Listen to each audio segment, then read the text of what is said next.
La hermana del tabernero, por Ela Quince. Una chispa, luego otra.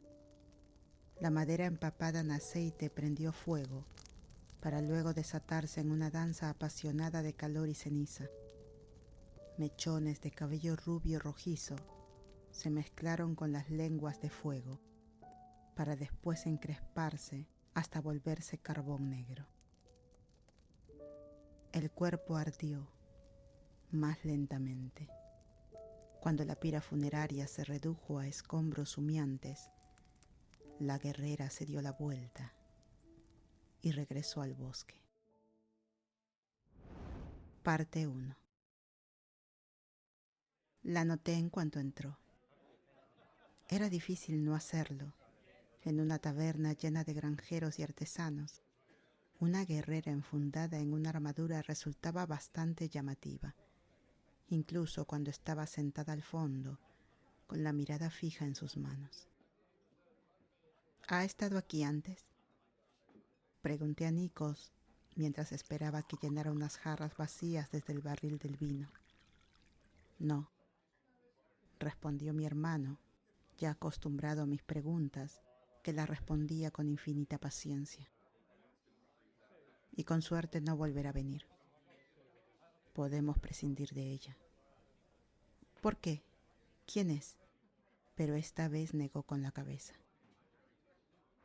No tienes que saberlo todo.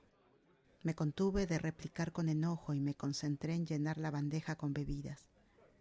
Sabía tan poco que su negativa me pareció casi cruel, pero no había tiempo para discutir.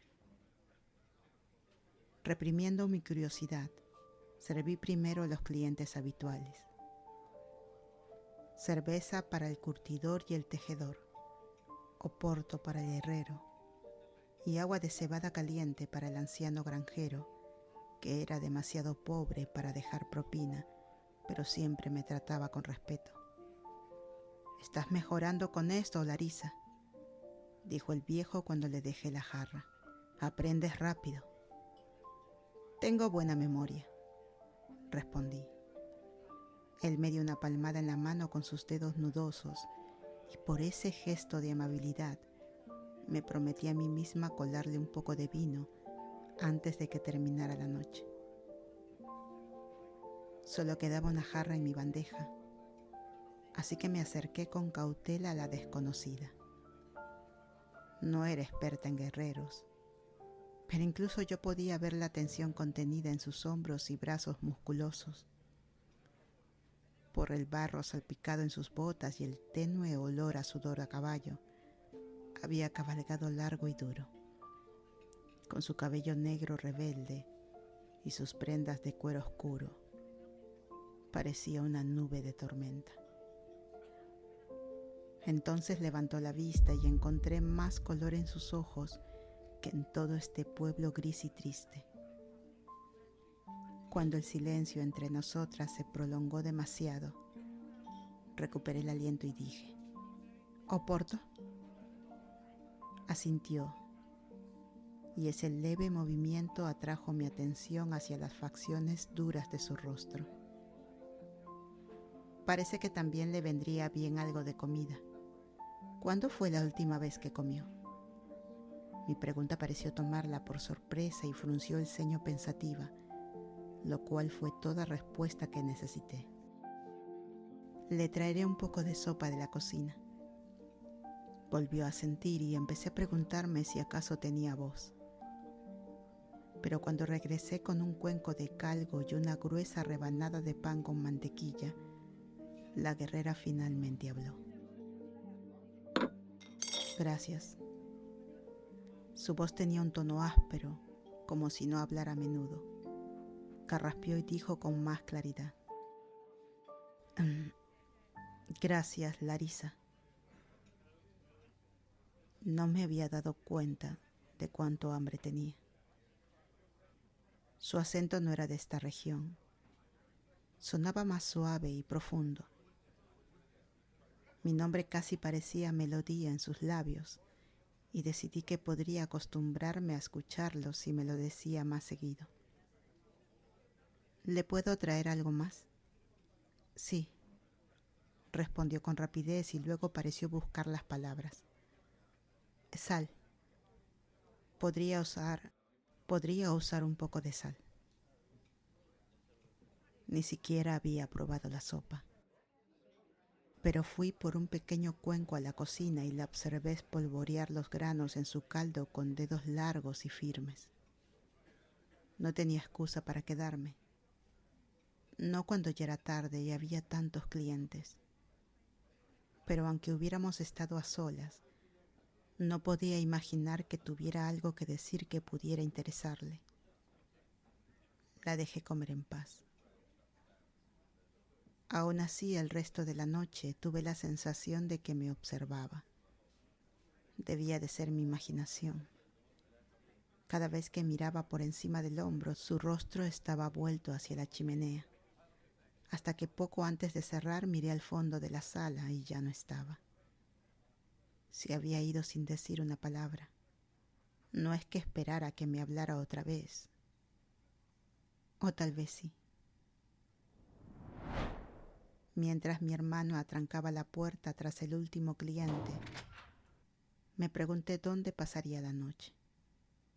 Éramos la única posada en kilómetros y no se hospedaba en ninguna de nuestras habitaciones. Debía de haber acampado. Larisa. La voz de mi hermano, normalmente suave, sonó cargada de disgusto. Demasiado tarde noté cómo cambiaba el peso en la bandeja que llevaba. Por más que intenté equilibrarla, 2 jarras cayeron al suelo y se hicieron pedazos.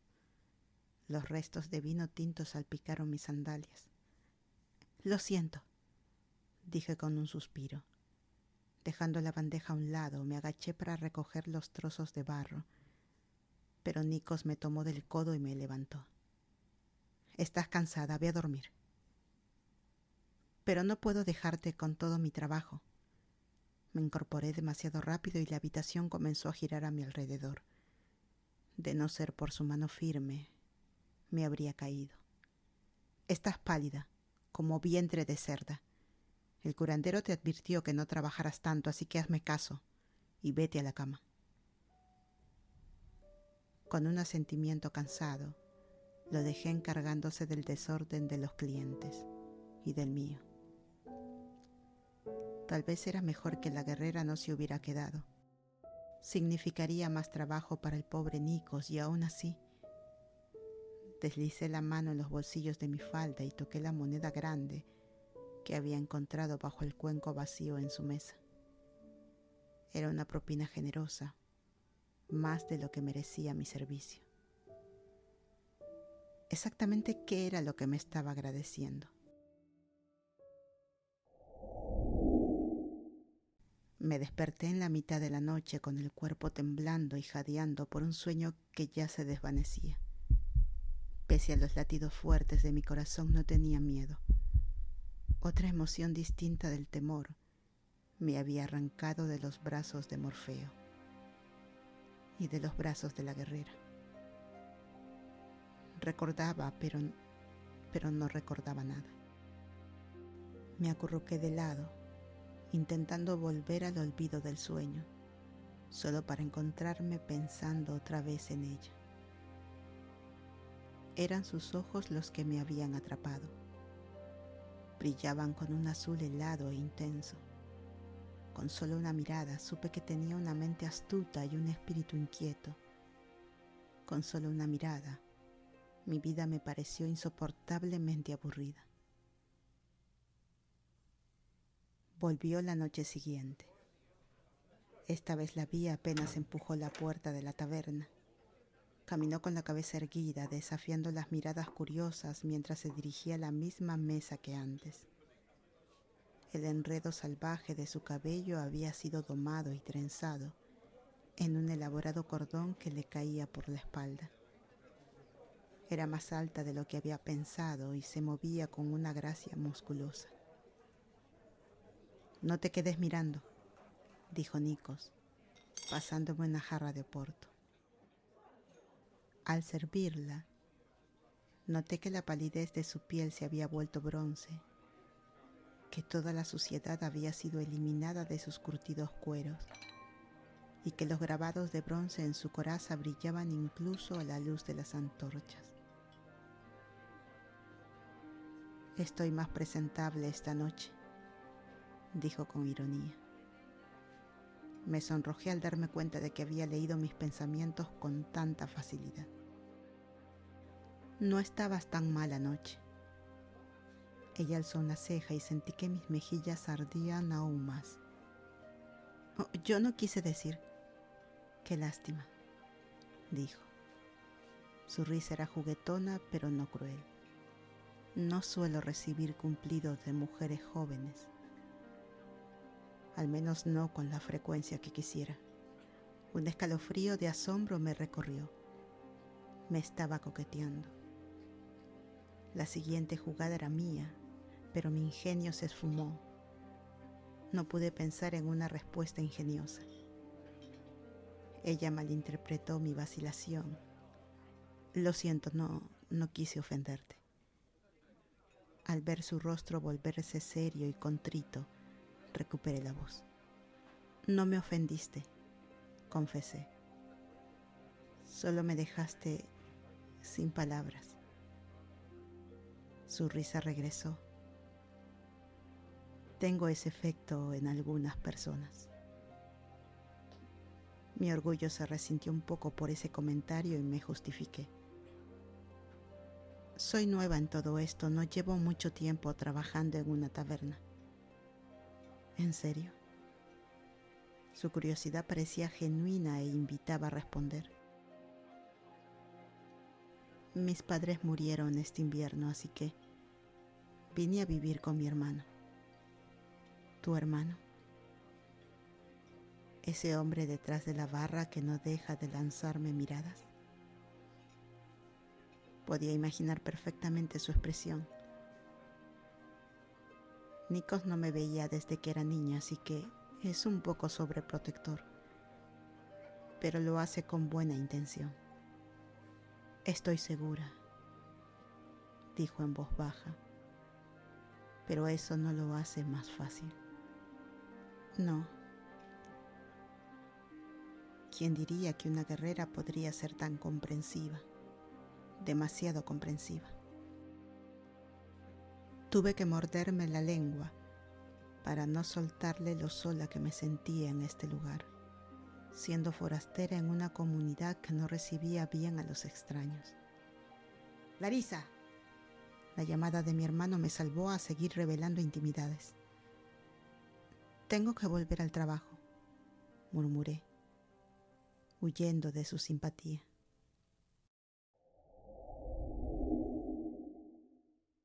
Pasaron varias horas antes de que pudiéramos hablar otra vez. La guerrera permaneció tranquila, bebiendo despacio, mientras la taberna se llenaba de más y más gente. Para mi diversión empezó a inquietarse en cuanto Pestir inició su primera narración. Pensé que se iría, pero como no lo hizo, le llevé una copa de vino fresca. «¿Qué opinas?», preguntó.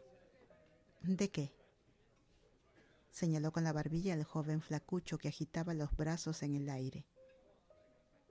«Del bardo». Estaba demasiado cansada para mentir o contestar con tacto. «No es muy bueno». Ella no reaccionó de ninguna forma. «A los demás parece gustarle su historia», dijo sin entonación y bebió de su oporto. Era cierto. Los aldeanos reían y aplaudían y escuché el tintinear de monedas lanzadas a sus pies. Fruncí el ceño, deseando que el punzante dolor de cabeza disminuyera. El olor a cerveza derramada me revolvía el estómago. No me importa lo que piensen los demás. Igual no es muy bueno. Ella sonrió apenas y en su expresión leí aprobación. Poco después se marchó. No lo bastante pronto para Nikos, sin embargo. «No hables tanto con ella», me reprendió mi hermano. Esa China es de armas tomar, y las historias que cuentan sobre ella no son para tus oídos. China. Así que ese era su nombre. En cuanto cerramos la taberna y terminé mis quehaceres, salí al fresco de la noche en busca del bardo del pueblo. A cambio de un beso torpe y una mano atrevida en mi pecho, vestirme contó todo sobre la princesa guerrera. Gracias por quedarte hasta el final. No todos llegan tan lejos, ¿sabes? Si este capítulo te gustó, puedes darle like, dejar un comentario o compartirlo con alguien que también ame perderse en estas historias. Y ya sabes, suscribirte es como dejar una luz encendida para volver a encontrarnos la próxima vez.